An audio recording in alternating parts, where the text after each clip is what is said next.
zagarriak merkaturatzen. Orain, hobetzeko eta kafea bikain atera dadin aldatu egin ditugu. Zure kafeaz barista modura goza dezazun eta planeta jasangarri modura zaintzen segi dezazun.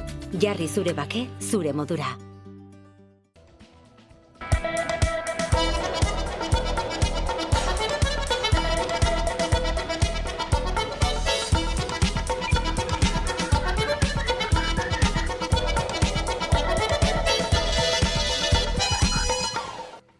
Seme alaba bakoitzeko 200 euroko diru laguntza emango die gurasoei Eusko Jaurlaritzak hilero, umeak 3 bete arte urtean 100.000 euro baino gutxiagoko errenta daukaten familiei. Laguntza hori bateragarria izango da egungo kenkari fiskalekin eta baita diru sarrerak bermatzeko errentarekin ere. Eta 2023 urtean sartuko da indarrean. Gainera, garraio publikoaren tarifak berrikusiko dira haur eta gaztei deskontuak aplikatzeko eta bestetik Jaurlaritzak lan arloan belaunaldien erreleborako ordenatzeko plan bat egiteko konpromisoa hartu du. Kaixo guztioi, eguerdion eta ongietorriak gurean gaur magaztinera. Egunero legez, Deustuko estudietatik ari gara zuzenean eta hemendik eta ordu bitartean Euskal Herrian zein munduan gertatutakoak azaltzen saiatuko gara informazioa, analizia, iritzia eta entretenimenduaren bitartez. Maiatzak 19 ditu gaur, osteguna da, eta esan bezala egoera demografikoari aurre egiteko neurriak iragarri zituen atzo Iñigo Urkullu lehendakariak, EH Bilduren eskariz Eusko Legebiltzarrean egindako bilkura monografikoan. Ekimen berrien artean, 4 proposamen nabarmentzen dira. Lehenengoa, 200 euroko laguntza zuzena hilean, ardurapeko semea edo alaba bakoitzeko 3 urte bete arte. Bigarrena, gazteentzako ekintzailetza, prestakuntza edo etxe bizitza proiektuetarako epe luzeko mailegu subsidiatu edo interesik gabeko eta itzulketako programak prestatzea. Hirugarrena, doakotasuna bermatzea 0-2 urteko etapan aurreskolen partzuergoa indartuz. Laugarrena, arauetan, estrategietan, planetan edo inbertsio programetan ikuspegi demografikoa txertatzea. EH Bilduk salatu du neurri hori ez dela nahikoa izango, hasieran euren proposamena 150 euroko diru laguntza izatea zela, 18 urtera bitarteko dirusaria izatea zela koalizioaren proposamena, baina Eusko Jaurlaritzak ez duela kontuan hartu. Nerea Kortajarena, EH Bildu. Baina gizarte zerbitzuen, euskal gizarte zerbitzuen garapenerako planteamendu zehatzik ez dago. Eta 10 urtetarako estrategia batetaz ari gara, 2008an gestatu zen idea batena. Emantzipazioari bideak laguntzearen arlo honetan planteatzen zaigu gauzte lagun, martxa honetan, 2030ean, segurazki gazte lagun baldin bada formula, 50 urtekin gazteak izango dira, hori esan zuen Eraitzek ere. Erlazio patriarkalak ez birsortzeko ez da planteamendu bat egiten eta ez dago adibidez politiken analisi bat edo planteamendu bat egiten horiek bideratzeko ez. Eta Nafarroan feministak Sanferminetako sexu erasoen aurkako mahaitik altxatu dira, salatu dute Maia alkateak edukizuztu duela sexu indarkeriaren aurkako kanpaina.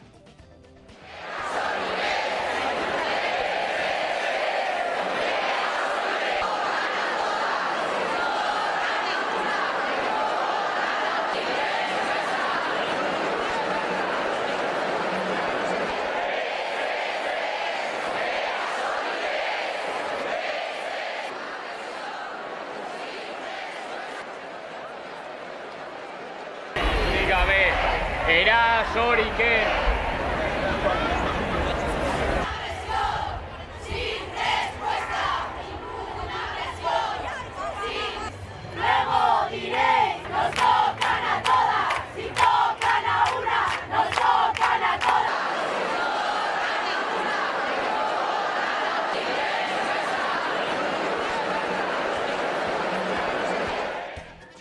Eta Ipar Euskal Herrian, Bernat Etxepare Lizeoaren handitze lanak ordaintzeko kanpainari musika jarri diote Esne Beltzak eta Amak taldeak gaur bertan aurkeztu dute bideoklipa.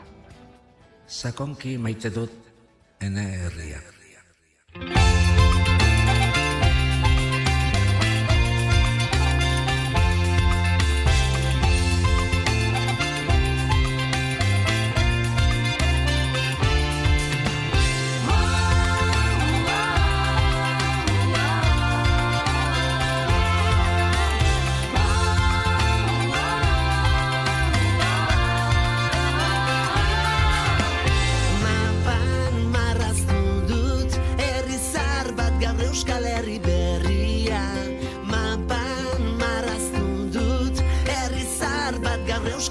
berria, mapa bat baino gehiago da gure nortasuna den irudia. Euskaraz zeharkatzen dugun hizkuntzaren zubia, mapan gu gara Euskal Herria. Bain zuzen pantaiaren beste aldean daukagu Iban Tikoipe, Etxepare Lizeoko zuzendaria da bera. Eguerdion, Iban. Bai, eguerdion. Aipatu dugu ez da kanpaina abian duzuela, Etxepare Lizeoko handitze lan horiek ordaintzeko, gaur bertan bideoklipa aurkeztu duzuela, baina ez hori bakarrik, hainbat ekimenen berri ere eman duzuela. Bai, egia da, orduan, kanpaina egiteko Durangoko azokan, beraz, abendu hontan abiatu ginuen, Sehaskak eta iparraldean ikastolek badu orain 10-15 bat urte garapen handi bat ezagutu dugula ikasle kopuruen aldetik, eta noski, lizeoak 15 eta 18 urte bitarteko ikasleak eskolatzen ditu, eta jakin behar da ere, liceo bakarra dela iparralde osoan euskaraz ikasteko aukera eta euskaraz bizitzeko aukera emaiten duela, beraz. Iparralde guzitik ditugu ikasleak, eta errandu dana, azken 5 urteetan jadanik kasik gure ikasle kopuruak doblatu ditugu, 260 bat ikasleetatik 400 ikasletara pasagira azken 5 urteetan, eta aurre ikusten dugu ondoko 5 urteetan ere, emendaketa kasik 150 dela, eta 600 bat ikasle nahiko azkar iritsiko zaizkigula. Horrek suposatzen du, behar ekonomikoak behar direla, eraikuntza bera handitzeko, barnategia handitzeko, gandudan bezala ikasleak iparraldeko 3 probintzietatik etortzen dira, ditugu ere Gipuzkoa eta Nafarroatik etortzen diren bakar batzu ere bai, eta denek ez dute aukerarik garraioa aukaiteko egunero, Baionara etorri alizaiteko, eta ondorioz ez dute beste aukerarik barnategian aste osoa pasatzea baizik. Beraz, beharrak hor ditugu, beti, Sehaskan beti beharrak hor dira, eta beraz, erabaki ginuen, diru kanpaina bat abiatzea, orain dela 5 urte beste diru biltze kanpaina bat abiatu ginuen, eta printzipio berdinarekin, guk nahi ginuen zerbait eskaini, guri laguntza emaiten digun pertsona orori zerbait eskaini, eta zerbait simbolikoa izan daitekena, eta zentzu bat duena. Horregatik, orain dela 5 urte sagarrondoak saldu genituen bezala, aldiuntan kanpainaren leloa mapa bat baino gehiago izan da. Denek, uste dut Euskalduna initzek buruan dugu garaian elkarrek atera zuen euskaraz eta Euskal Herri osoa eta erliebean hartzen zuen mapa hori, eta beraz, erabaki dugu, eta elkarren laguntzarekin baita ere, mapa hori berrar gitaratzea, 20 urteren buruan, ez baitzen gehiago inun atsemaiten al mapa hori. Eta beraz, mapa hori imprimatu dugu, saltzen hasi gira, eta mapa bat baino gehiago, noski, behar ekonomiko ez gain, mapa horrek benetan gure eskola proiektua eta bizi proiektua islatzen duelako ere bai, guk euskaraz eta euskaratik ikusten dugu gure eskola proiektu osoa, Euskal Herrian kokatzen dugun eskola proiektua da, naiz eta Frantziatik etortzen zaizkigun eta Frantziako hezkuntza ministeritzatik etortzen zaizkigun bete beharrak nunbait bete behar ditugun, baina beti ere gure proiektu guzietan saiatzen gira euskaratik eta Euskal Herriko errealitate bat kontutan hartzen. Mapa bat baino gehiago aipatu duzu ez da, kaleratu duzuen mapa hori erliebean dagoena, Euskal Herri osoa hartzen duena, eta Euskara hutzean argitaratuta dagoena gainera, lizeoaren handitze lanak finantzatzeko kanpaina horren baitan kokatzen dena ez, 1000-letik 700 baino gehiago dagoeneko saldu dira, beraz, erantzuna ona izaten ari da ere, ez da? Bai, erantzuna ona izaten ari da, errango nuke ez dela harrigarria, nik uste dut hor baditugula guraso eta langile batzu haien buru soko batetatik etorri den ideia dela, ideia uste dut bikaina dela, eta erantzuna arrakastatsua izan da behar bati erantzuten zuelako. Gaur egun mapa hori errandut, etzen gehiago aurkitzen komertzioan. Nik uste dut ere azken urteetan Euskal Herriko mapa hori gero eta gehiago lausotzen ari dela, gero eta gehiago moldatua dela, izan telebistan, izan komunikabide ezberdinetan ikusten alditugun Euskal Herriko mapak ez dira beti guk buruan dugun mapa hori, ez ditu baitez bada zazpi herrialdeak kontutan hartzen, leku hainitzetan bereizten dira hiru egoera administratibo ezberdinak, Nafarroa, Euskadi eta Iparraldea.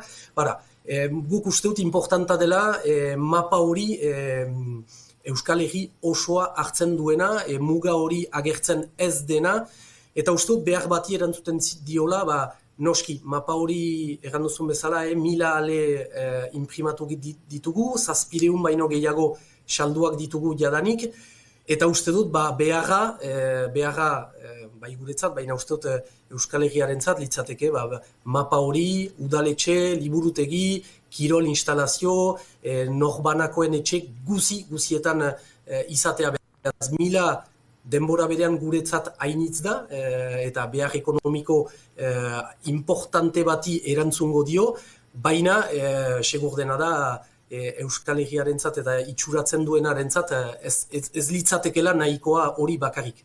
Horixe da, azken finean ere proiektu pedagogikotzat ere hartzen duzuela mapa hori, baina honen atzean dagoena, esan duzuna hasieran, ez da, behar hori duzuela, Ipar Euskal Herriko Lizeo bakarra dela euskarazko irakaskuntza euskaraz zutzean eskaintzen duena, eta geroz eta ikasle gehiago nahi dutela bertaratu, beraz, berri hon bati ere erantzuten dio kanpainak.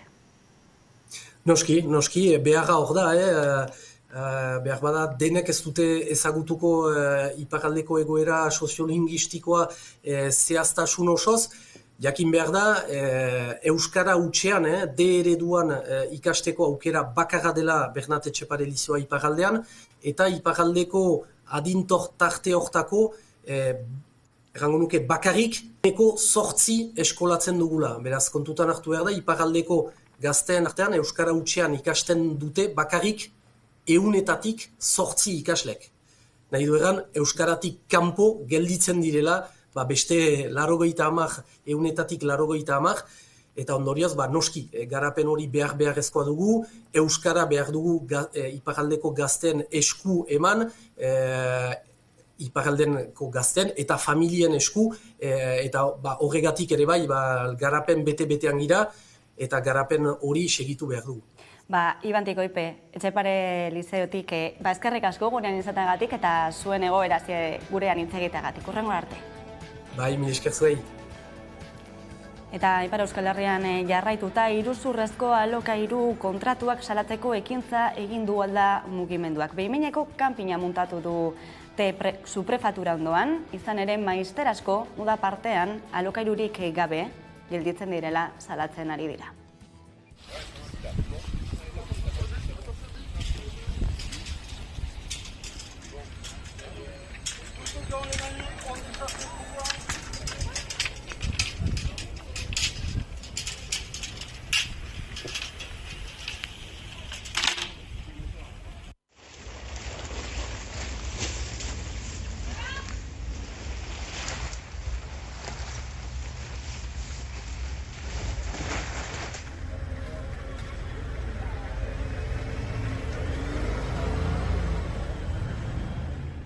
Zailtasunak dituzten gero eta alokatzaile gehiagoren deiak jasotzen dituela eta aldak egunero alokatze kontratu iruzurtien praktika masibo bat ikusten du. Mota guzietakoak daude. Ikasleen kontratuak langileei jarriak. Mugikortasuneko kontratu faltsuak.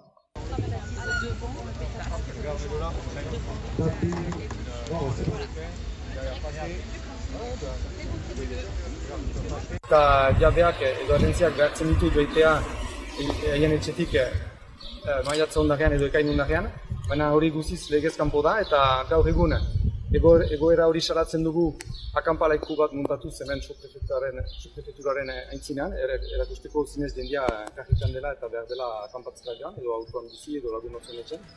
Eta gutun hori pausatuz, itzordu bat eskatzen diogu departamentuko jefetari egoera horren aurkezteko eta gali egiteko estadua. Eta etxe bizitza mugimenduarekin jarraituta, Bilboko Azet Alde Zaharreko etxe bizitza taldeak elkarretaratzea egin du Bilboko epaitegiaren aurrean, arrakala izeneko espazioa okupatzeagatik mozal legea ezarri zaien lagunei babesa emateko.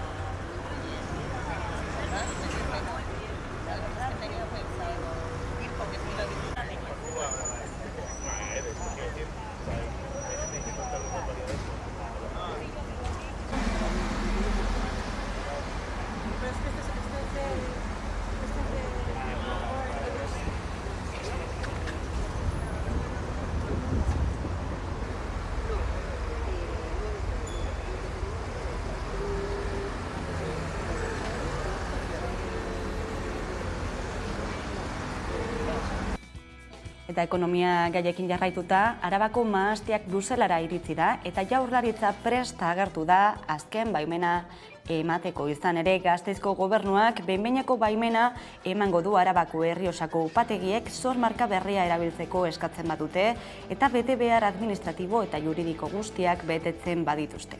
Beraz, aurten bertan erabilgarri legoke Arabako mahastiak. Arabako Errioxan aspaldikoa da upategi gehienen etxipena, Errioxako jatorri izendapenaren jarrera dela eta Errioxako aterki handi horren azpian eskualdeko izaera eta ardogintzan aritzeko modu desberdina galdu egiten dela azaldu dute behin eta berriro eragile gehienek. Itxaso konpainon Elmozo Guaintzeko kidea. Baina ardoaren mundua daude bodegak eta fabrikak, eta gaude artesanoak eta gaude industria.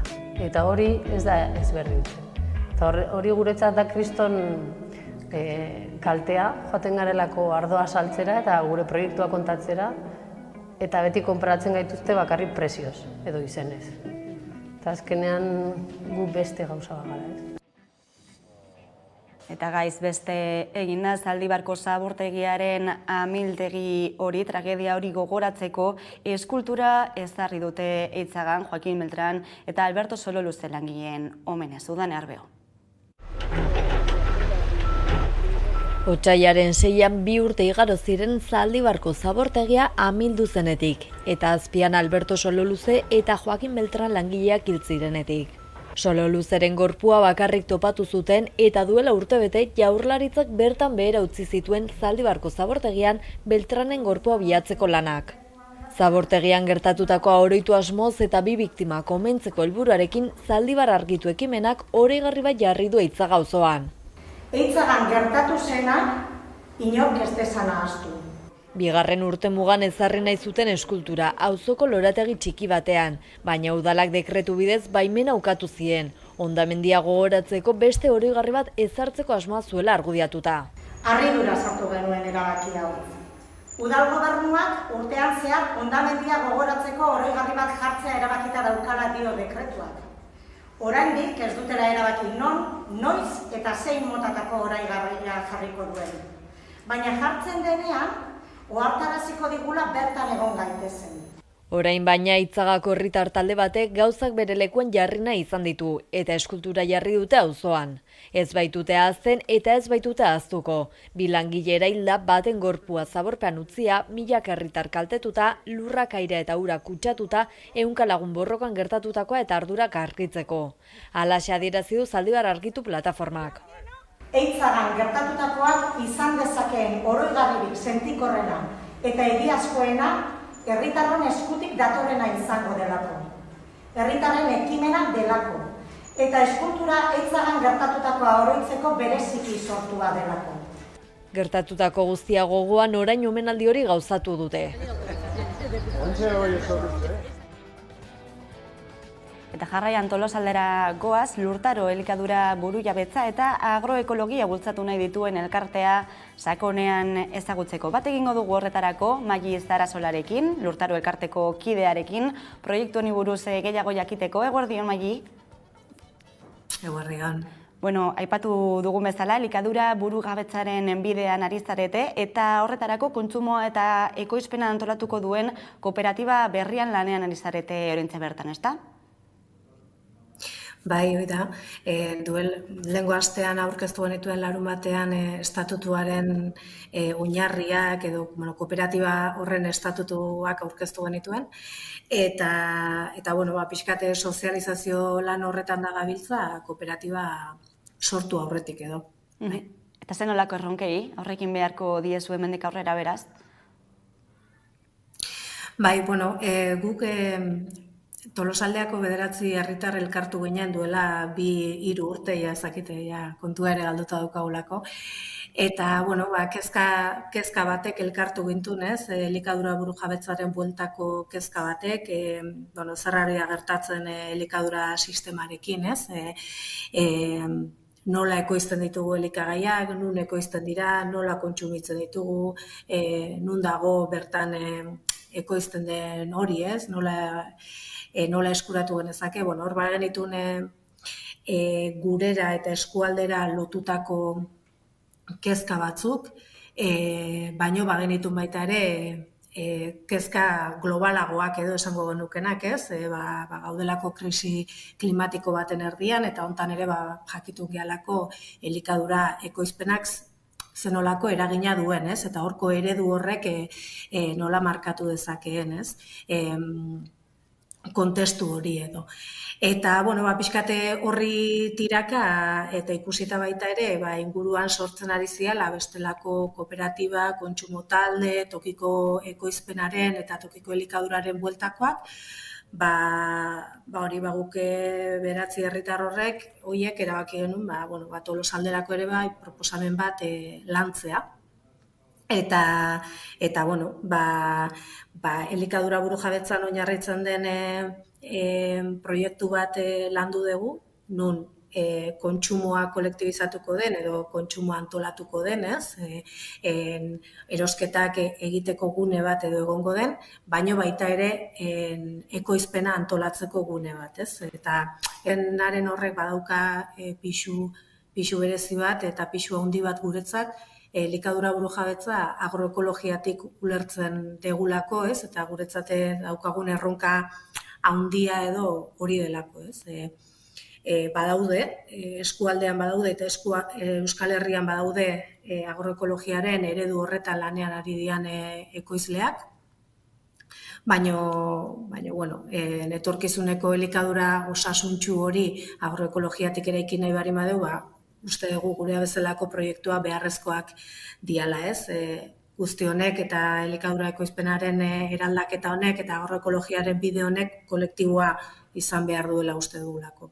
Proiektu eraldatzailea beraz duda barik, eta aipatu dugu, orain elkartea bazaretela, Lurtaro elkartea, Tolosaldekoa, baina kooperatiba bat eratzeko prozesuan ari zaretela, baina horretarako ere laguntza behar duzuela. Bazkidetza kanpaina abian jarri duzue horretarako, zer moduz doa? Lehen egunak dira momentuz, baina zenolako sentsazioak? Egia esan, datuak ez dauzkat, ez dakit ondo edo gaizki dijoa, baina, poliki dijoala uste dut. Gu kalkulatzen dugu proiektu honi hasiera emateko 300 bazkide behar ditegula, eta lehenengo erronka da 300 horien bila joatea, ezta? Azkenean, proiektu honek beharko dulako teilatutxo bat, beharko du lokal bat, eta hori lortu beharra daukagu, baino aldi beren, lokal horre berekin ekarriko ditu lan burokratiko batzuk, arkitekturako lanak, beste hainbait gauza, eta gero ikusten dugu 300 hoiek lortza dari maiteu, 300 kontsumitzaileek mugitzen duten volumenarekin, proiektua ja bideragarria egiteko moduan izango gela, bide bati hasiera emateko moduan izango ginatekela, eta gero gehiago etortze bari badia, eta espero dugu gehiago izango diala, baina hasiera bezala behintzat 300 horiek jarri ditugu helburu bezala. Pausuz pauso beraz eta bazkidetza kanpaina horrekin bat egiteko mesua luzatuta ere beraz. Horixe beraz Lurtaro elikadura burujabetza eta agroekologia elkartetik. Maili Sarasola, eskerrik asko gurean izateagatik. Bai, zuei, agur. Eta jarraian musikari tartea irekiko diogu ostegunero legez, badakizuelako hemen 11 telebistan hitzordua duzuela nola ez, musika zuzenean saioarekin. Bat egingo dugu zuzenean, Koldo Otamendi markatu aurkezlearekin. Gaurkoak zer dakarrenari buruz hitz egiteko, Koldo, eguerdion? Eguerdion, Leire. Nor izango da gaurko protagonista? Bueno, gaurko protagonista Delirium Tremens taldea izango da. Talde mitiko bat, berriz ere musika errepidean. Bai, musika errepidean, duela gutxi, duela jabete batzuk ez, zutela berriro ere bueltan izango zirela, honezkero jakina da bueltan direla, bueltan dela Delirium Tremens, baina nolatan hartu dute autu hori? 1991 urtean eskaini zuen taldeak azkeneko kontzertua, eta geroztik talde bezala ez dira zuzenean aritu. Pasaden urtean ez, orain dela 2 urte Inigo Muguruzaren omenaldian parte hartu zuten Bilbon, kafe antzokian, 4 kantu jozituzten 3ko formatoan, eta hortxe piztu zen itzuleraren arra hori ez. Hortxe piztu zen taldea berriz eraiki, eta berriz zuzenean aritzeko arra hori. Ensaiatzen egon dira, kantuak sortzen egon dira denbora guzti honetan, eta orain dela hilabete batzuk iragarri zuten itzulera, eta beken eskainiko duten kontzertu erraldoi horren aurrean, taldea berriz errepidean da. Gainera diska berriarekin datoz, ez? Hor dago izeneko disko berri horrekin, zer esan dezakegu diskari buruz? Bai, Delirium Tremens taldea aipatu bezala, 91. urtean utzi zuen musika bidea, eta taldekideak aipatzen digute elkarrizketan nola pentsatu zuten itzulera egongo balitz disko berriarekin izan bartzula, ez? Atzetik egindako lan guzti hori eta kantu mitiko guzti horiek ondo daude, baina beraiek zerbait aportatu nahi zuten gaur egun egiten ari direnen inguruan, ez? Eta hortaz, hor dago izeneko diskoa ekarri dute, 8 kantuz osaturik dagoen diskoa, mauka musikagintza zigiluak argitaratua, eta esan daiteke Delirium Tremensen betiko arima hor dagoela, eta era berean, gaur egungo beste nolabaiteko giroak ere somatzen dira, ez? Gitarretan, base ritmikoetan, bada bezalako berrikuntzarik ere. Betiko Delirium Tremens maite duenak, disko hau maiteko dinolako zalantzari gabe, eta publiko berri batentzako ere, disko polita da taldearen musika bidean sakontzeko. Euren esentzia mantentzen da beraz disko honetan ere, esan duzu talde mitikoa dela, eta belaunaldi desberdinak batzen dituena ere esan daiteke ez, batez ere diska berria eta itzulera honekin ere, aipatu zu beken egun gutxi emango dutela kontzertua, baina ez dela izango hitzordu bakarra, ezta? Ez hori da, aukera polita da taldea ezagutzen ez duenarentzako behintzat, eta bere garaian talderekin gozatu izan genuenentzako ere, beste aukera polit bat, bek bezalako gune erraldoi batean ikusteko ez. Horren horretik taldeak eskaini izan dituen bat kontzertu, Arantzako aterpean, Arrasateko herriko tabernan eta Ondarruko behiko zinin, taldea forma honan dagoela ikusi izan dugu ere zuzenean, beraz bekeko hitzordua eder izango da. Gainera bertan Deskontrol taldeko lagunak izango dituzte, eta Makonak taldeko lagunak ere, beraz festa handi izango da maiatzaren 28an beken. Esan bezala, disko berriak ekartzen ditu hainbat berrikuntza, kantu berriak ere badira, uztartuko dituzte taldearen diskografia osoko kantuak disko berri honekin, eta setlist polita osatu dute kontzertu hauetarako. Delirium Tremensen itzulera gaur musika zuzenean saioa, Koldo Otamendi, aurkezlearen eskutik, 8:04 eta 10 zuzenean badakizue, eta bestela nahieran 11.eusen beti bezala. Koldo Otamendi, eskerrik asko gurean izateagatik. Eskerrik asko zuei. Jarraian, Delirium Tremensen bideoklip eta abesti berri batekin utziko zaituztegu, hola dio, eta jarraian itzuliko gara eguneko elkarrizketa nagusiarekin. Gaurkoan gurekin izango ditugu Alkontzako bi langile, alde batetik Lab enpresako batzordeko kidea den Urko Herrera eta Andoni Bilbao langilea, orain arte.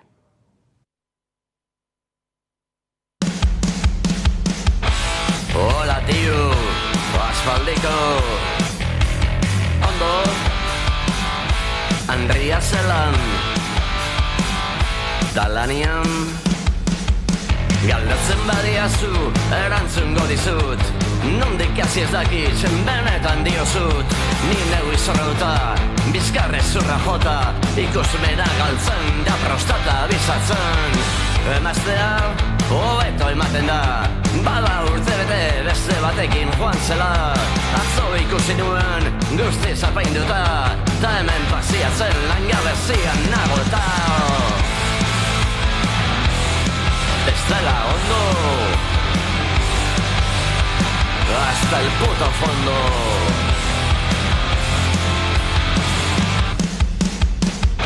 Por cierto, zeu itxura ona daukazu, ondo, ez?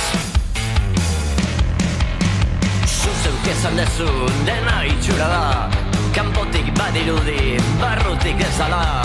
Familia ondo dijoa, ez da arazoa, baina zerbait falta zait, hori da gakoa.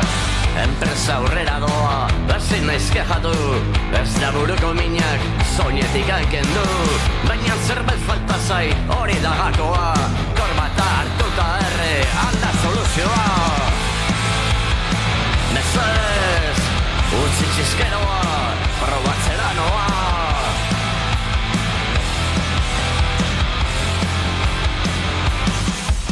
Galdetzen badiazu, erantzungo dizut, nondik hasi ez dakit, benetan diozut. Zuzeuk esan dezu, dena itxura da, kanpotik badirudi, barrutik ez ala.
Egunero legez, eguneko elkarrizketari atea irekiko diogu. Gaurkoan Alkonzako langileak izango ditugu gurean. Alkonzako greba mugagabea hizpidean zuzen, izan ere ia 3 hilabete igaro dira Berangon dagoen Irizar taldearen jabetzakoa den Alkonza enpresako langileak greba mugagabea hasi zutela. Izan ere otsailean enpresak erabaki zuen 25 langile kaleratzea, enplegu erregulazioko espedientearen aurka egiten ari dira beraz, eta euren egoerari buruz hitz egingo digute gaurkoan. Esan bezala, Alkonzako Lab sindikatuko enpresa batzordeko kidea den Urko Herrera, eguerdion. Eguerdion. Eta Alkontza enpresako langilea den Andoni Bilbao langilea, eguerdion. Eguerdion.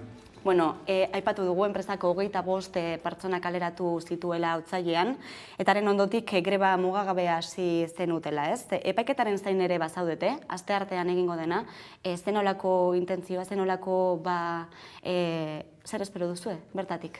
Bueno, momentuz dekogu laperi ailegatu zaigo epaiketa eguna, eta da maiatzoko 24, itxun barugu pizka bat, uste dugu 24 izango dela. Baina helari eta komisioneseri ez diete ailegatu. Orduan ez dakigu batuko diren guztiak, edo ez dira batuko. Zer espero dugu? Gu irabaztea. Gu irabaztea. Epaitegiek behin baino gehiagotan eman diete arrazoia horrelako egoeratan, beraz hori da zuen itxaropena, ez? Epaiketaren atarian gainera egingo duzue bilera, lan enpresako ordezkaritza eta lan idazkaritzarekin, aste honetan egiteko azten bilera hori, azkenean atzeratu eginda, zer ekarri dezake bilera horrek epaiketaren atarian? Uste dugu enpresak mugimendu bat egin behar duela, ze, jadalamagu 81 egun greba mugagabean, eta ez dau produziorik, ez dau ezer. Bakarri dau lan egiten da bez delineanteak, ingenioak eta horrela, baina produkzioa ez da teratzen handik. Zerbait egin behar dutela. Esan duzu, ez da, 3 hilabete, iaia, greba mugagabean, nola daude animoak langileen artean? Animoak epaiketaren bezperetan, gogotsu gaude epaiketa pasatzea, eta ia sententzia jartzen duten. Zeren 3 hilabete hauetan egin ditugu denetarik. 2 helburu ditugu otsailak 28-tik, hasi ginenetik. Bata izan zen gure gatazka ikusgai jarri gizartean eta batez ere eskualdean, eta beste helburu bat zen autofinantziazioa. Grebalarien familientzako dirua lortzea. Erresistentzia kutxa moduko bat egitea, ezta? Nolako izaten ari da bilakaera langileen artean, grebaren jarraipen hori? Bilakaera, gora berak egon dira, 3 hilabetean zehar, batzutan anima gogoian daude eta beste batzutan behan, baina hala ere animo asko jaso dugu, elkarte askoengatik eta pertsona askoengatik, eta hori aurrera egiteko eskerrak izan dira. Aipatu dugu, ezta, otsailean izan zela 25 langile, 25 kide hauen kaleratzea, enpresaren aldetik, zen nolako argudioekin egin du erea enpresak? Sartu ditu, begiratu behar doz, azkenan sartu ditu ekonomikoak, teknikariak eta organizatibak, sartu ditu guztiak. Erosi zigutenean, balkontzan geuden 250 pertsona, eta eure saldu ziguten, dena transparenta izango zela, denetarik sartu ziguten grupo bat oso indartsua zela, eta eurek guri emango zigutela kriston lana. Hori ekonomikoak. Eta argudio printzipala kaleratzeak egiteko izan zen lantegiko etorkizuna atik. Kaleratuak izan behar ziren lantegia aurrera jateko. Dena den, azkenean 25 pertsona kaleratu dira, baina gehiago ere kaleratzeko aurreikuspena bazegoen, ezta? Lehen bileran egon ziren 38 mai gainean, eta joan ziren pasatzen batzarrak, eta azkenan enpresaren azkenengo batzarran jarri zuen 32. 32 pertsona kaleratuak. Gero ez digun ekarri ez plan estrategikorik, ez digun ekarri ezer, eta azkenengo egunean epaiketara sartu baino lehen 25 pertsona kaleratu zituzten. Eta bestelako langileen lan baldintzak, lan egoera, zein da? Kaleratuko langileak izaten dira. Ez, beste ona, aipatu duzu, externalizazioaren aurretik mezu positibo asko bidali zituela enpresak, baina egoera bestelakoa dela gero. Baldintzak eta eskubideak gero eta gutxiago izan dira lantegian. Zeren Irizar, Alkontza erosi zuenetik, 8 urte horietan, 8 urte galerak ditu ekonomikoki. Eta soldata jaitsierak egon dira baita ere, zuen lan osoa edukitzen urtea betetzeko, egin digute ordu poltsa, bidatzen ziguten etxera lan gutxi zegoenean, eta gero rekuperatzea lan asko zegoenean. Eta gure eskubideak Irizar sartu zenetik Alkontzara, bertan bera geratu dira, eta azken unea izan da erea eta 25 kaleratzea. Horren aurka egiten ari zarete greba mugagabea, baina aipatu izan duzu ere, zuen etorkizuna kolokan ikusten duzuela, ez? Zenbat pertsona zaudete orain lantegian, kaleratze horiek kontatu gabe? Lantegian gaude 74 pertsona orain. Ehun ginen era aurretik eta orain 25 gutxiago. 74, ginen ia ehun. Eta nola ikusten duzue etorkizuna? Etorkizuna da latza eta beltza. Zeren guk eskatzen duguna etorkizuna bideratzeko apurtxu bet da kudeaketa aldatzeko.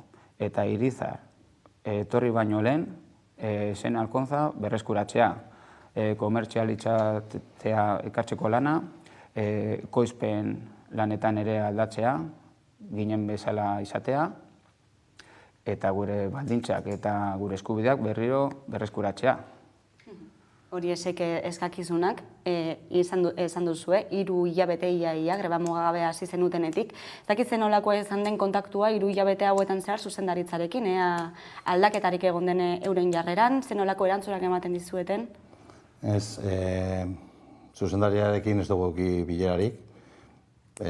Sartzen gara egunero igual ikustera jendeari, eta esaten digu, zelan jarretuko dugu horrela. Ze azkenean, enpresa desegingo da, itxiko dutela, esaten digu bakarrik hori. Egunero esaten digu hori, eta enpresak ez dugu mugimendurik egin. Azkenengo mugimendua egin dugu geu, deitzen Eusko Jaurlaritzari, erdian jarriko dain ala ez, eta esan zigun Eusko Jaurlaritzak, hitz egin zuela nor gestionekin, ez da ez Irizar, ez alkontza da nor gestion. Eta deitu zietela, eta ez zuten nahi gurekin hitz egin, eta momentu zaztaren handeko batzar bat, euregaz. Esaten duzue LAB sindikatutik konfrontaziozko sindikalgintza egiten duzuela, zer esan nahi duzue horrekin? Polizia ertzainak etortzen dira egunero, lehen astean eman ziguten, kristonak, banatu ziguten, ez genuen egin ezer, bakarrik geunden atean, eta atera ziren, eta, ez duzun ez kolaboratzen, kenduko dizudete. Eta hasi ziren ostika guztiak. Zuek nola ikusten duzu greba egiten ari zaretela, ertzaintzaren oldarraldi horiek, esaterako duela 3 aste gertatutako hori? Urko esan duen bezala, fabrikara zen sartu inoiz 48 egun zeharrean. Baina zuzendaritza batzordeari esan zion hasiko zirela sartzen jendea, bai ala bai. Orduan, astelen horretan, etorri zen etxain pilo bat, eta gure pikete pazifikoa zegoen ate aurrean, beti bezala. Eta ertzaina esan zuen kendu bat ginera hortik, eta hasi ziren indarkeriz guri kentzen. Eta bi zauritu egon ziren hospitalizatuta, eta 3. egunean egon ginen baztertuta, eta utzen pasatzen. Kolpatutako bat izan zen LAB sindikatuko kidea, den Aritz Azkona. Bide judiziala irekiko zitzaiola iragarri zuen ertzaintzak, ez dakit nola dagoen orain? Gaur momentuz ez zaio bide judiziala ireki, naiz eta mehatxoa jaso eta begi puntuan ipini. Judiziala eta denborarekin, segurenik, prozedura eta izunak iristeko hasiko direla jendeari. Batzuei komisariari eraman diete, eta orduan gu eskatzen dugu poliziari fabrikatik irtetzea, isunak kentzea, eta gauza guztiak kentzea, ez etortzea, gara. Sindikalgintzaren esparrutik nola ikusten dira horrelako egoerak, ez? Greba eskubidea urratzen ari dela esan daiteke? Bai, guri bai. Momentuz, dauz egunetan, gaudelan igual 7 pertsona eta daude 40 ertzain. Orduan, geratzen zaran, esaten duzu zer egiten dugu hemen gu. Kala, ez da eurek esaten dute, ertzainek esaten dute ere. Ez que hau zer da.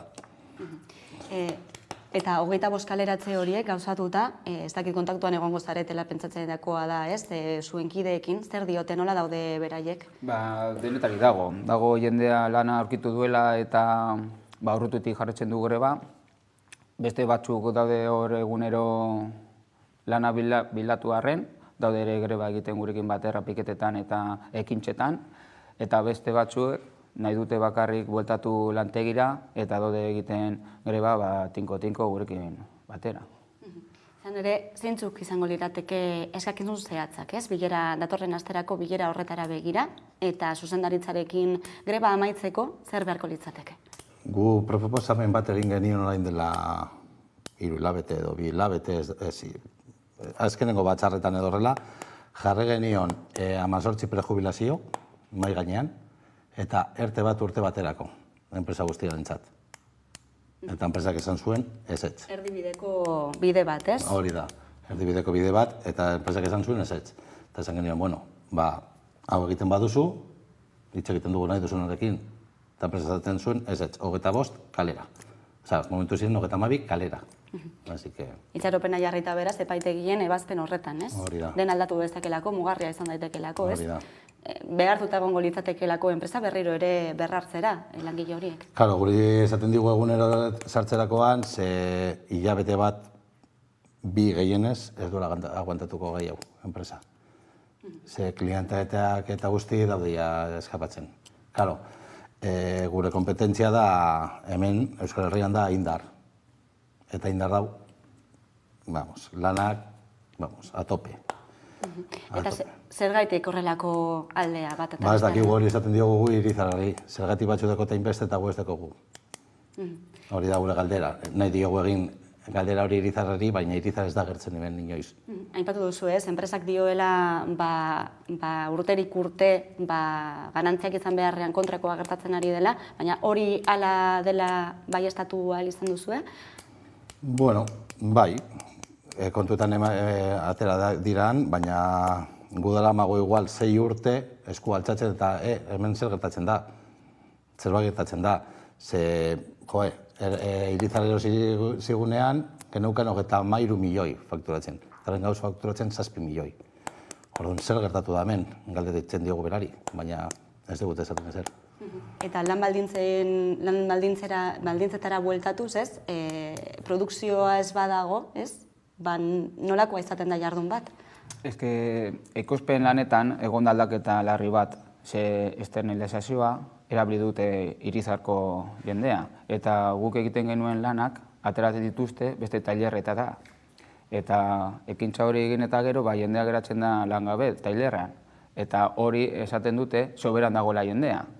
Guk gure lantegian egin beharrean, beste tailerretan eramaten dute gu egindako lana betidanik, ateratzen da produktua garestiago eta kalitatea bera joaten da. Zeren gure lana gu baino hobe ez du egingo inork. Eta hori da kaltegarria lantegirako eta galerak ematen ditu gainera. Zer dago ordaintzen jendea lana gabe gure tailerran eta ordaintzen du beste tailerra bati gure lana egiteagatik. Eta hori, batzordea esan du orain dela urte asko, altxatzen eskua, baina Irizar da bere kudeak eta estiloa eta ez du aldatuko. Agian merkeago ateratzen zaio horrela? Horiek esaten dute, baina gure ustez da garestiago. Zer esango nuen, langileen egoerari buruz aritu gara, baita ere enpresaren egoerari buruz, aipatu dugu baita ere datorren astean mugarria izan daitekeela, epaiketa hortxe dagoelako, industriaren sektoreari buruz arituko gara ere, izan ere Euskal Herrian pisua izan duen sektore izan da, nola ikusten duzue egoera? Egoera momentu honetan industrian oso txarto da, eman diete enpresei poder guztia eta dauz enplegu guztia suntzitzen. Oso txarto. Berangoko enpresan adibidez daude bi enpresa, da fundizio bat eta alkontza desagertuko da. Emango diegu urte bat, 2 urte, horra jarraitzen badute hauek, desagertuko da. Politika industrialak falta dira, orduan? Bai. Instituzionalki Bizkaiko Foru Aldundia ikusten dugunez daukaten Nerbioi bai adibidez, zer egoen lehen tailerrez beteta eta fabrikaz beteta, eta gaur egun dago turismorako eta aisialdirako prestatuta. Eta horren bidez eramaten du Foru Aldundia, Bizkaikoa gutxenez. Zeren Gipuzkoan ikusten dugu, ze enpresak dira oso potenteak eta oso indartsuak. Zeren horren dela gutxi joan gara asko Gipuzkoara, hor maiztegira, eta ikusi dugu kriston fabrika daudela. Eta gero gutatxerakoan Bizkaira ez dago ezer. Bakarra aisialdirako eta turismorantzako. Beraz, zein mezu, bitaliko zeniokete hemen Hamaika Telebistatik instituzioei? Hori zuzela da guretzat, baina jendeari laguntza pizkatxo bat, momentu txarrak ari gara pasatzen, eta azkenean, ez dakitzen esan. Ez dakit, oso zaila da. Hori, ez izkatuko digu, pentsatzeko apurtxu bet nahi dute Bizkaiko, gutxenez Bizkaiko jendentzako, eta egiteko apurtxu bat indarra industria gintzan, berriro.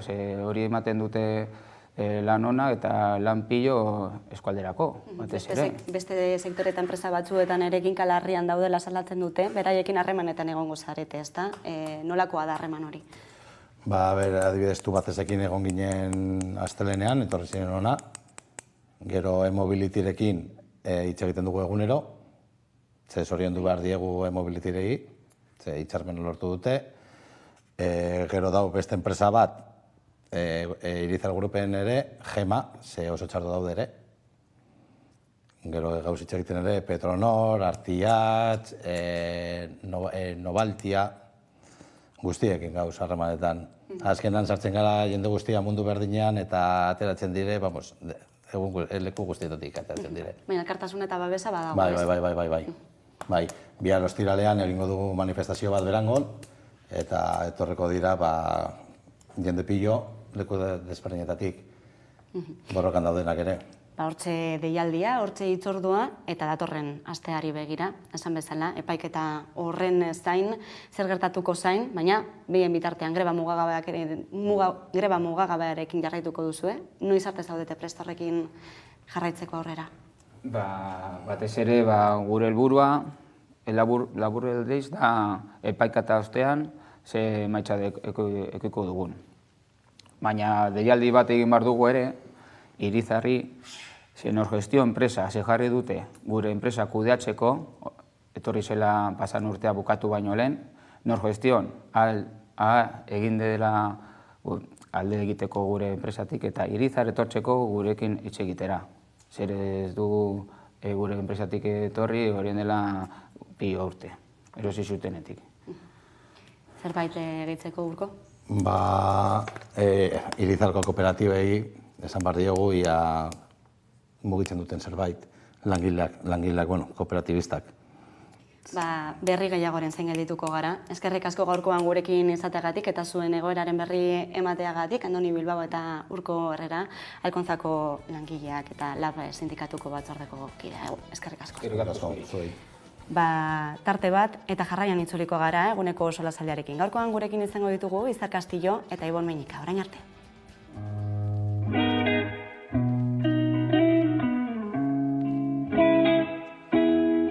Andoainen hasi nintzen, eta Bartzelonara joan behar nintzen ikusentzunezkoa bukatuta gero postprodukzioa eta soinua egitera, eta nire amaren ez beharra gertatu zen, hil egin zela autoistripuz.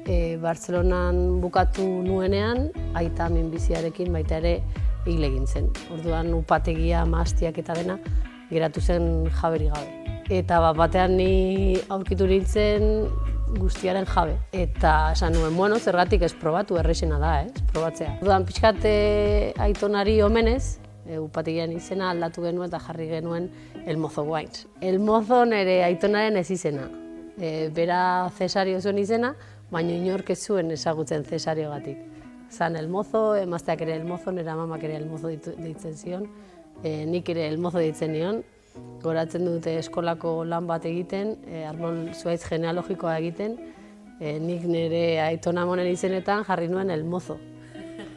Eta irakasleak esan zian, etxira joan horitxe bertan zure aitonari izena galdetzera. Eta aitona flipatu zuen, etzekien nien nekila bere izena.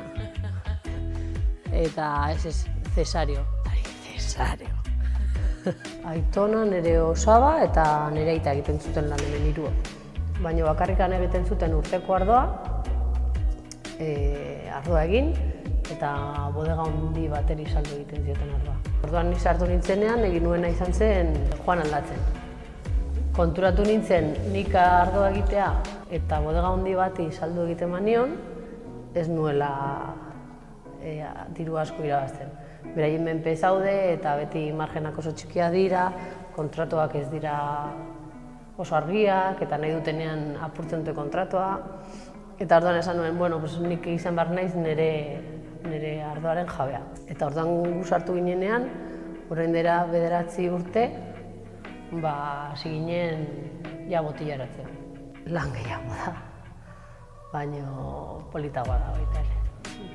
Zure ardoak, zure mahastien historioa, botilla batean ikustea, bere historia kontatzea, jendeari gustatu edo ez gustatu, baina jendeak badaki botilla horren barruan zerbait dagoela, ez dagoela bakarrikan ardoa, ez? Eta gure ardoak, herrigoia, upategia herriaren gainean dagoelako, urtekoa da. Gero Malas Piedras, mahasti zaharrenak, gero kosmonauta dira mahasti ezberdinetatik datozenak, ez? Gustatzen zaiguetik eta politak egitea, historia dutenak, izenak pixka lantzea. Hasieratik esan genuen fuera kimikoak, eta lehengo moduan ariko gara, eta lurra maitatzen, mahastiak errespetatzen, eta aldatu genuen pixkat mentalidadea, leheno zen produzitzea, egitea, ekoiztea pilo bat, eta haren bagoaz kalitatera, gutxiago, baino hobeagoa. Eta oso kuriosoa da, ardoaren munduan, zuk erosketa egitera zoazenean, badakizu ezberdintzen tomatea baserrikoa eta tomatea plastiko poltsa batean datorrena. Hori badakizu ezberdintzen, biztaz eta ikusten da etiketan. Baina ardoaren munduan, dana da ardoa. Dana dira bodegak. Baina ardoaren mundua daude bodegak eta fabrikak. Eta gaude artesanoak eta gaude industria. Eta hori ez da ezberdintzen. Eta hori guretzat da kriston kaltea, joaten garelako ardoa saltzera eta gure proiektua kontatzera, eta beti konparatzen gaituzte bakarrik prezioz, edo izenez. Eta azkenean gu beste gauza bat gara, ez? Bueno, bi ardoak badator ardo kultura berritzera. Bai, gertutasuna, hurbileko produktua direnak, etxekoa garela, produktu txikiak, ez garela industria handiak, ez goaz mundua aldatzera, ez, baina gure mundu txikia bai. Esan sentitu ote zaren inoiz, laban baten hauan dantzan, iluna darraztean goizean goiz. Izpiluko azu ezarenean, berderik ez dago esperantzan. Esan sentitu ote zaren inoiz, zutan dantzan. Urtean, noizean den sartuko nintzen, eta iten ez ondoratu, berriz jaio. Urtean, noizean den sartu nahi nuke, aztu dena karna zeutzi bertan gelditu.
Bizitzaren elikadura elkarrezin jasan, baina hemen daude zeruak nahi du, lurra lezarkatu, lurrak bere gainean, babesa sentitu, zuria non dago, ez da igartzen, beltza gertzen ez bada, ez da nabar beltzen, zu, dani, ze kontutan gabiltz, hor dago hau botatzen gure ametsarik. So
Eta gunero lege soldazaldiari ekingo diogu gaurkoan ere, eta horretarako gurekin ditugu alde batetik Izar Castillo, eguerdion. Eguerdion. Eta Ibon Meñika gurekin ere gaurkoan, eguerdion. Adenkarri. Lehenik eta behin eguneko albiste nagusinetako bati helduko diogu, atzokoan iragarri zutena, Eusko Jaurlaritzak egoera demografikoari aurre egiteko plana aurkeztu duelako, neurri batzuk jarri dituelako mahai gainean, datorren urtetik aurrera indarran sartuko direnak, besteak beste 200 euroko laguntza zuzena hilean, seme alabak dituzten gurasoentzat, baina bideo batean bildu ditugu neurri guzti horiek, eta gero hitz egingo dugu horiei buruz. Gai bakarra, eztabaida monografikoa markada batean indarren izango den demografia estrategiari buruzko norabidea, lehentasunak eta ekimen garrantzitsuak talde parlamentarioen artean eztabaidatu, partekatu eta zehazteari buruz. Proposamen egin duen taldearen txan. Ekimen berrien artean 4 proposamen nabarmentzen dira. Lehenengoa, 200 euroko laguntza zuzena hilean ardurapeko semea edo alaba bakoitzeko 3 urte bete arte. Bigarrena, gazteentzako ekintzailetza, prestakuntza edo etxe bizitza proiektuetarako epe luzeko mailegu subsidiatu edo interesik gabeko eta itzulketako programak prestatzea. Hirugarrena, doakotasuna bermatzea 0-2 urteko etapan aurreskolen partzuergoa indartuz. Laugarrena, arauetan, estrategietan, planetan edo inbertsio programetan ikuspegi demografikoa txertatzea. Txanda, EH Bildu taldearen ordezkariak dauka hitza bere ekimena aurkeztu eta aldezteko. Kortajaren Andere. Proposatu dugu besteak beste, seme-alaba bakoitzeko hileroko 150 euroko prestazio universal bat, seme-alabek gutxienez 18 urte izan bitartean jasoko litzatekena. Bide beretik 0-12 bitarteko aurrentzako garraioa eta botkitik endoakotasuna ere planteatu dugu. 18-23 bitarteko gazteen artean oinarrizko errentaren proiektu piloto bat ere proposatu dugu, emantzipazio adina aurreratzeko neurri gisa. Pertsonen zaintza duin eta unibertsalerako eskubidea bermatzeko eskuduntza berri bat sortzeko prozesua abian jartzea. Alokairuen prezioa mugatzea eta lan jardunaren murrizketa orokortzea lan eguneko eta 32 orduko lan astearen bitartez. Zurea da hitza.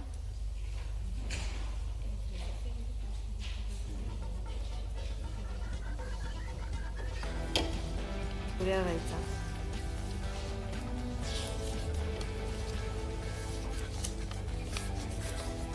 Zurea da hitza.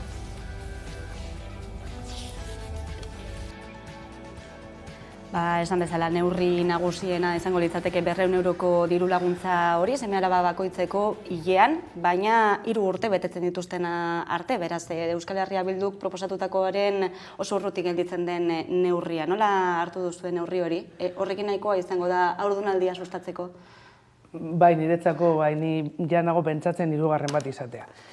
200 euroekin, ez da partze bat baino ez da, alde batetik. Osea, minimo 18 urtera arte Bilduk proposatzen duen moduan, eta inkluso aratago imaginau ume horiek adibidez ikasten jarraitzen dabiela, eta ezin dute etxean sartu beste soldata bat, ondo legoke hori luzatzea, egoera familiarraren arabera.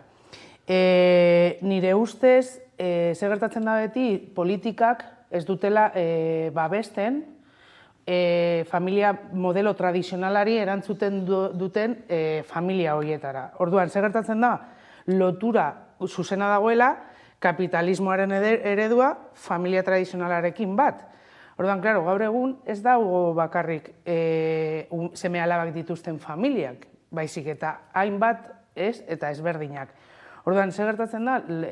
Kapitalismotik horretatik tirau egiten badugu, ikusten duguna da, ez bakarrik politikak ez direla, esango genuke, edo ez dabela adorerik ematen familiei, baizik eta gertatzen dena da, dagoela lotuta prekarietatearekin batera, lan merkatuarekin batera, zenolako kontratuak dauzen, zorain daude txalotzen, zelan aldatu diren plan horiek, dinote, adibidez kontratuak eta holan, amaitezinak diranak, baina gertatzen dena da, hori ez dela gero errealitatean eta gizartean egunerokotasunean ikusten.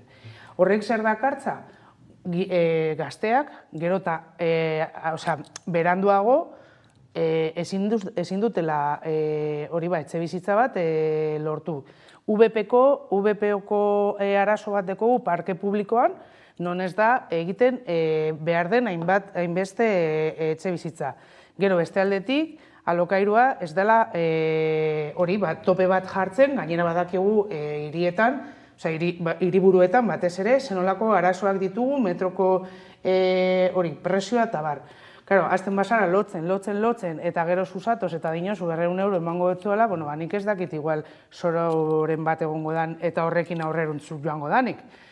Baina, nire ustez da, partze oso galanta eta oso populista den politika bat, baina sakoneko arazoak ez dituenak konpontzen azken finean.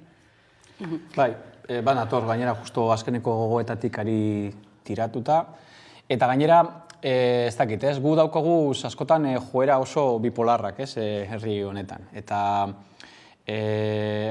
batzutan oso bereziak eta dalako gara, eta gero beste batzuetan oso konparatzen dugu gure burua edo alderatzen dugu beti gure inguruan dauden beste gainontzeko politika aurrerakoi edo oso jendarte aurreratuen entzat. Eta begiratzen badotzegu gaur eguneko gure inguruari, Europako markoari, orokorrean, ikusiko genuke guk gaur daukagun bizikalidadea eta daugen gasto sozialen artean Europako mediatik behera gaudela.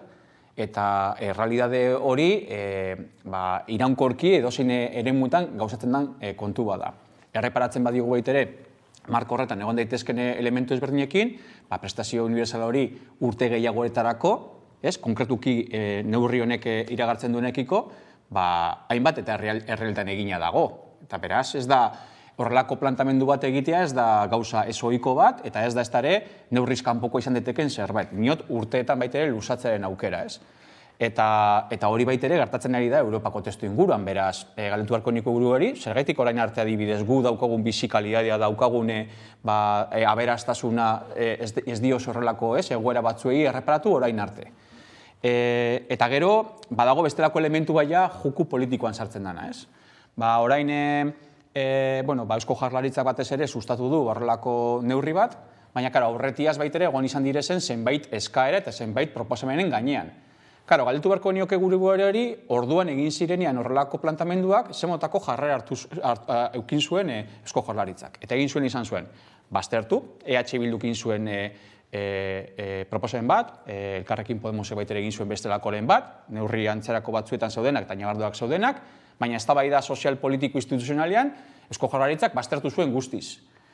Ukatu egin zuen, egongoz balitz bezala, eta gero, hein handi batean, hartu du proposamen horren oeteko kimua izan zitekena, baina modulatu du bere egoerara, eta bere apropio egin duen iniziatiba bezala saltzen du. Eta hori da maila batean baitere egin duen oeteko bandera, altzatu duen bandera. Eta ja apurtzuet gaiari begira eta izarrek bota duenari lotua, egia dena da, klaro, nik adibideari jarraituz, ni ume bat daukot aurreskolan, galdetu beharko gineko gure buruari, zergaitik aurreskolak gaur egun, ordaindu beharko liratezken. Eta gainera horren atzean baitere, ze errealidade sozial dagoen. Dago zaintzari loturiko politika integral oso baten beharra, dago politika sozialei begirakoak, atzean dauden oiteko errealidade guztiak, ez? Eta aurreskolen aferen adibidez, planteatzea orain horrelako neurri basatea, orain arte orduan zeri erantzun izan dion orain arteko politikak, ez? Galdetu beharko nioke, errealidade sozialarekin ez datoz delako bat, porque gaur egun daukagu zen debateak tronkalak oso lotua daudelako, lana eta zaintzai loturikoak eta barrak, ez? Eta gero, badago elementu bat, eta justu eta aipatu dozu, eta banator, eta dela, neurrietan baitere, aipatu duen neurrietako baten gaztei begirako politiketan kokatu izan duena, aipatzen duena da, gazteen emantzipazio berantiar bat dagoelako. Horren, kostazio bat egiten du, gazteek, ohituralez edo kulturalki, herri honetan daukate joera, beranduago emantzipatzera bere gurasoen etxetik, eta horren ondorioz laguntza bat emoten diogu. Eta, evidentemente, esaldi horren atzean dagoen, benetako errealidadea ez da hori. Benetako errealidadea da, gazteak ez daukate emantzipaziorako eskubiderik gaur egun sistema oso batek debekatzen diolako. Eta horren ondorioz, errealidade batzuk emoten dira, zeinetan ez daukaten horrelako aukerarik. Eta beraz, horren ondorio baitere izan daiteke atzerapena. Horren, iturrira jotzea ezinbestekoa da. Horrein dela gitxi, gazte legediaren inguruko eztabaida bat egon zen. Eta goratzen dut gainera EH Bilduko gazte politika sarduratzen zaneari, nahiko, eztabaida nahiko, ez dakit, mespretsuz baitere egin zan ziotelako.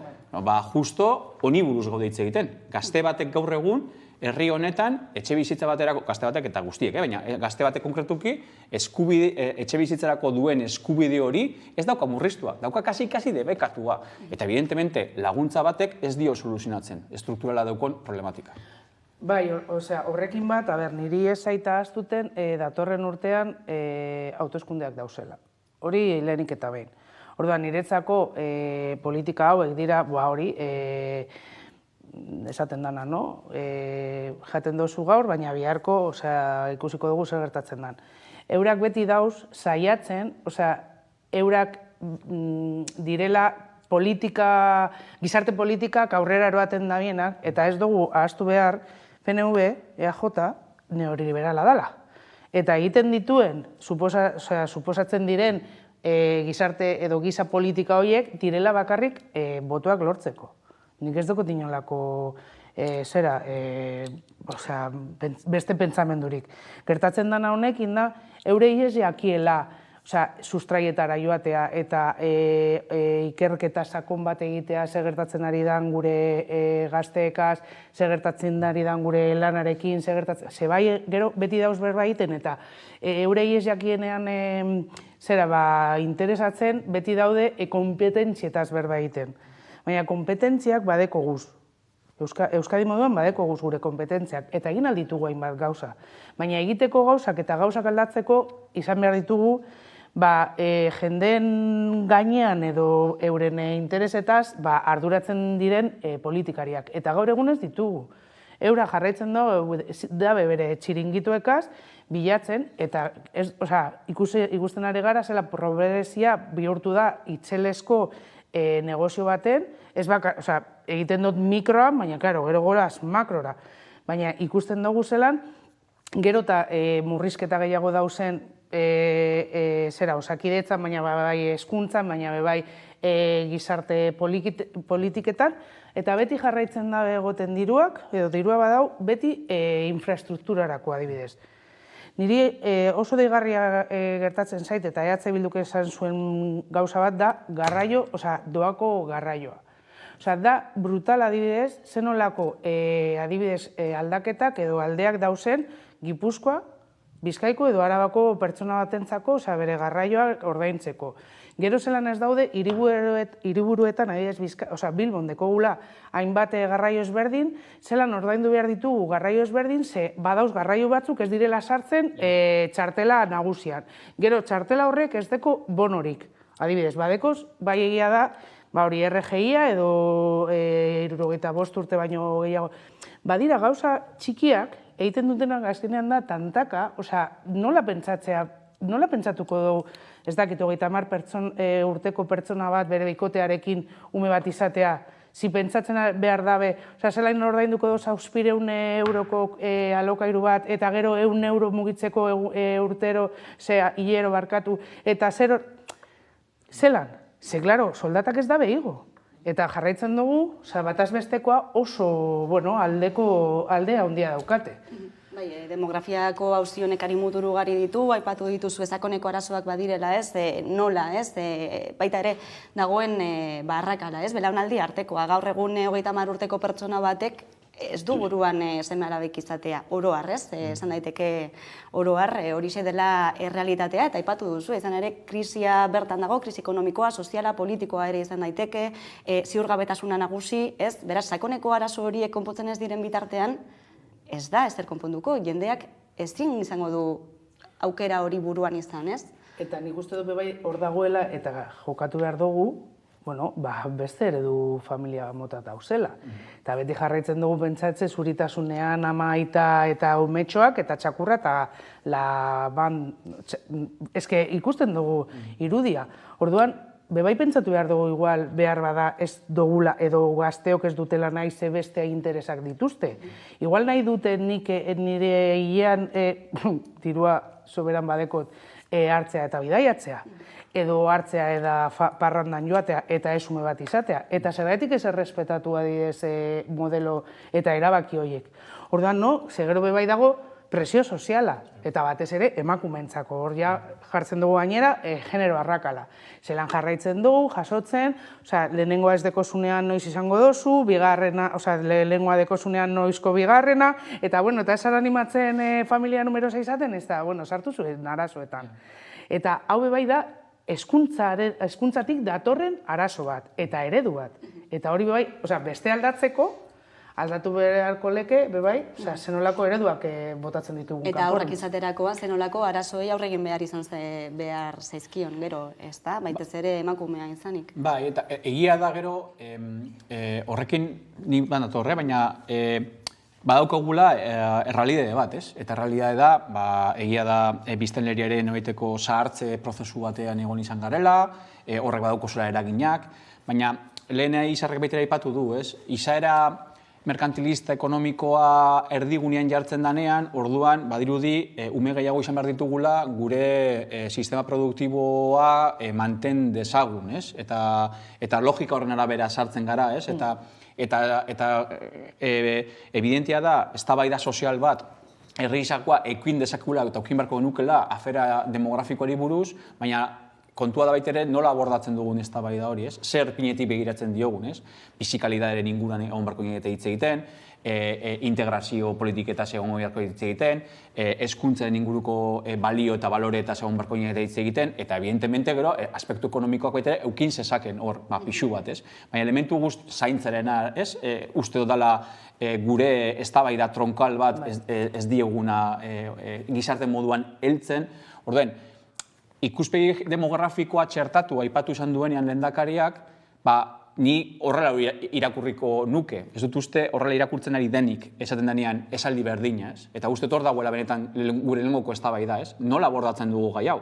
Eta zaintza bizikalidadea eta ondo bizitzeko eskubidea zelan bermatu gure jendarte guztiari, bere eskubideen jabe izan dadin, izan beharko litzateke, nahiteko ez, oinarria, ez? Eta hortik horrela eraiki prozesu bat. Honek burura ezin nau, gaur irakurri dut, 10 urtetan edo, izango dugula, 1000 lanpostu gutxiagoz, ez da egongo jendea, horiek ordezkatzeko. Eta gero, uste dut izan dela Eneko Anderrek tuiteatu duenak, zelan Gipuzkoan dauzela ingeniero falta.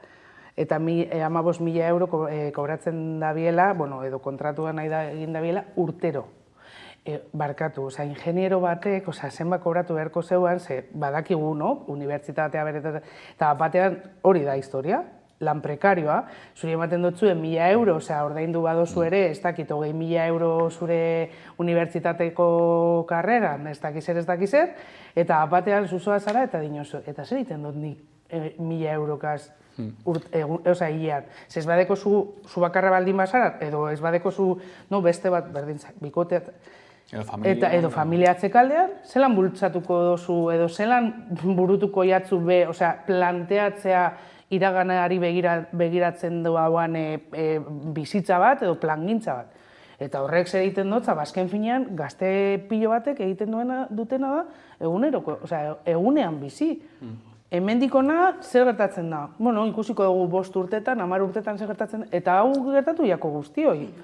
Baina gure momentuan gupentsatzen gendun, behintzat, karrera egiten badozu edo ikasketa egiten badituzu, amak ez? Esaten dutzuena, zeo zer izateko bizitzan. Bagara, berdin dio ikasketak izan ezarren. Baina gertatzen dena da, azken finean, arazoak baldin badeikozu, prestakuntza batekin, zer gertatzen da kualifikazioa ez duten pertsonekaz adibidez. Baina, ematen du ez dugula eskubidea garatzeko, eskubidea izateko, ez? Eta beti hasten dugu pertsona, eta zaintza, eta erdigunean jartzea. Orduan, hori, zein irizpidetik ikusten eta egiten diren gauzak, bueno, baina dekogun gobernua.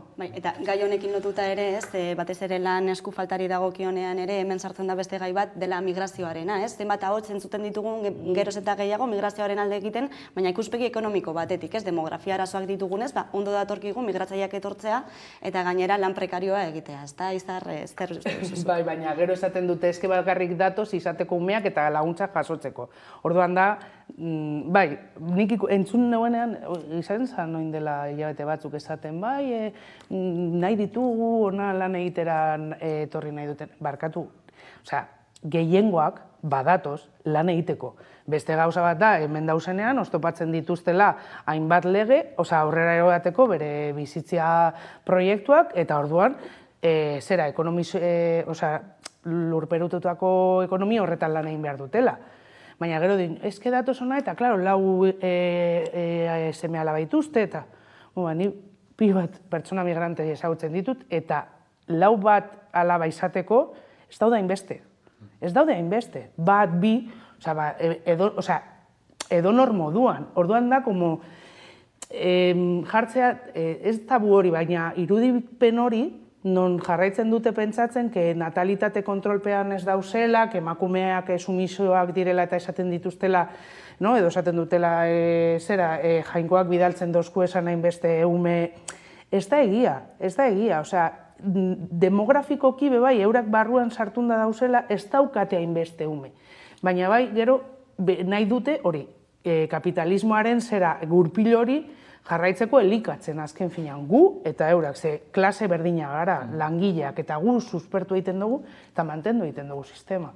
Baina migrazioarekiko argudio hori ere izan daiteke doble raserokoa, esan duenaren arabera, baina oso utilitarista, esan dezakegu. Guztiz, eta gainera mezueiek zabaltzen dira edo indar berezia hartzen dute Europako testu inguruan batez ere krisi ekonomikoaren testu inguruan eta ondorengo fasean, ez? Beste batzuetan jarrera guztiz eta inkluso diskursoak askoz ere itxiagoak eta ertxiagoak direlako, ez? Ez dakit, ez? Europan adibidez Alemaniak markatzen duela asko, bai ekonomikoki, bai baita ere, ez? Nolait ere ideologikoki eta diskursiboki, Alemaniak okiten dituz politika batzuk guztiz, ez? Ez da posible, ez dago guztientzako, eta gero, orain dela gutxi baita esan zuen, ostras, bai, porque behar dugu, ez? Eta jarrera aldaketak, diskurso aldaketek zer erantzuten diote. Eta erantzuten diote gutxutxean, zuk daukozu noiteko egoera bati, eta egoera horri aurre egiteko noiteko baliabide edo tresna gisa ulertuta, ez? Eta gainera, klaro, hain testu inguru komplexu batean, bizi garen testu inguruan, ez? Eta egia da, momentu honetan, Europa eta gu horren barne izan da, ez dela pertsonen eskubideen respetatzeko gaidan marko bat. Eta gainera, baliatzen dugula, gure bizi kalidade bat mantentzeko, ez? Eta nik uste baitere hor badaudela, bestelako eztabaida batzu baitere, zapaltzen direnak edo izkutatzen direnak, eta badala, badirudi etortzen direnak, baina eske errealitatea da, gure jendarteren uneko 12, 13, 10aren bueltakoa aspaldi badala, bestelako jatorri duen pertsonez osatutako jendarte bat osatzen dugula. Orduan, errealitate hori da existitzen da hemen, eta errealitate hori baitere, errealitate berdineko parte gara.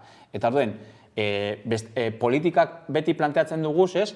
Momentu baten arabera daukagun noiteko erronka edo arazo baten araberakoa. Baina ez diogu heltzen, benetan gaur egun gure errealitatean bizidan errealitate sozialari erreparatzeko beharra daukagula. Eta hor, voltatzen da ezberdinera. Nire galdera da, zergaitik, daukagun bizikalidade eta daukagun aberastasuna, zergaitik enbesteko inbertsio sozial eskasa egiten dugun. Eta ez diogu gure europartasun horreri, gure media horretara heltzen. Zein da arrazoia? Ez dalako interesatzen. Hemendik bota aldugu harira, zergaitik emigrante batzuk bai ikusten ari garela, dagoen gudarekin, zelan erregularizatu egin dira, eta niri oso ondo iruditzen zait, 3.000 Ukrainiar inguruan badaudela ja lanean, pasaren egunean urtetzen zan neskato bat Gerniken lan egiten dagoela, primeran, guztiok daukate eskubidea, baina zergaitik ez daude eskubideak bermatuta guztiontzako. Badakigu zentzuk diren prozesuak, zenolako arazoak dauzen prozesuak, zelan emango dozu, zelan eskatuko txezu, migratu duen pertsona bati, bere bizitza planan umeak izatea, adibidez, demografi krisi horri erantzunak emoteko, zuk ez badotzezu bermatzen ziurtasun administratiboa, hori lehenengo eta behin. Porque, claro, edozein momentutan, zuk ez badituzu paperik, behar bada, izango dozu ume bat, baina zu bota zaituzte, Espainiako zera, Espainiatik, orduan, norazoaz, zer egiten dozu, zer gertatzen da ume horrekin, eta bai egia da, aldaketa bat egondala legean, ze lehenengo, Espainiako pertsona batekin baldin baukazan umea, urte bat zan, gaur egun 5 arte pasatu da. Gauza batzuk ondo egiten da bez, baina zer gertatzen da, nik ezagutzen ditudan hainbat pertsona migrante, ez daude bere bizitza planean lehenengo moduan, edo lehentasun moduan familia izatea. Zer gaitik? Porque bilatu behar ditut nire paperak, bilatu behar ditut nire lana, lan prekarioa ez izaten, eskubide batzuk sortzen, etxe bizitza, tela, zer gertatzen arian, hemengoak ulertzeko. Arazoak baditugu eta gure azala ez bada arazo bat, imaginau, zure azala gainera zuria ez danean. Dauzen eta deitzen dozkue eta mesedez, ez nao, ez dut lortzen, ez dut topatzen, ez doztia alokatzen. Ez dira sakoneko, oso sakonak eta gertatzen da usteldu egiten dutela, sistema guztia ustelduta dago, ze azken finean dago, txarto dago, eta politikak daude bakarrik, partze bat jartzen dugu hemen, gero beste partze bat, gero beste bat, eta pentsatzen dugu egiten ari garela, aldaketak sakonak egin beharrean. Claro, hauek izateko bebai, zenolako planteamentua, zenolako, ez? Etorkizunean ikusiko da, ez? Dagoeneko ikusten baldin bada, urte batzu barru ikusiko da zenolako ondorioak etorriko diren, ez badira sakoneko arazo horiei erreparatzen. Hemen utziko dugu solasaldia gaurkoz. Eskerrik asko Ize Castillo, eskerrik asko Ibon Minika beste gurean izateagatik, eta jarraian eguneko albiste nagusiak Carolina Suarez lankidaren eskutik, ondo izan. Zerk egiten zaitu gaiztoa beti zorrotza, garratzak zure hitzak, zenbat laino beltz, esarkada bat behar duzu baina kiratxa, jasan ezina da, bakarrik zaude, bere zuloak, malkotan errua ez duzu inoiz bilatzen zure etxean, sede zuloan, ilunketan ikuste zein omen da, zure zauria.